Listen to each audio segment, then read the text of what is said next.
అమ్మా గోంగూర తెంపుతున్నావా? పుంటికూర తెంపుతున్నా. నేనైతే గోంగూర అంట, అమ్మ అయితే పుంటికూర అంటది. ఫ్రెష్ ఉంది అమ్మ, మంచిగా గోంగూర. ఇప్పుడే తెచ్చిండ్రా? పచ్చడి అయితే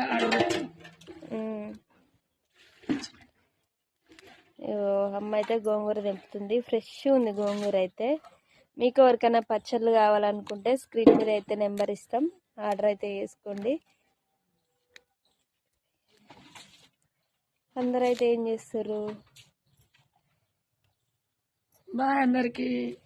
గోంగూర పచ్చడి, రోటి పచ్చడి కావాలన్నా, మీకు పచ్చడి కావాలన్నా ఎట్లయినా సరే చేసిస్తాం. మీరైతే ఆర్డర్ పెట్టుకోండి. మంచిగా కట్టెల పొయ్యి మీదనే చేస్తున్నాం ప్రతి ఒక్క పచ్చడి అయితే. చాలా బాగుంటుంది. గోంగూర పచ్చడి అంటే ఎంతమందికి ఇష్టం మరి? కామెంట్ అయితే చేయండి.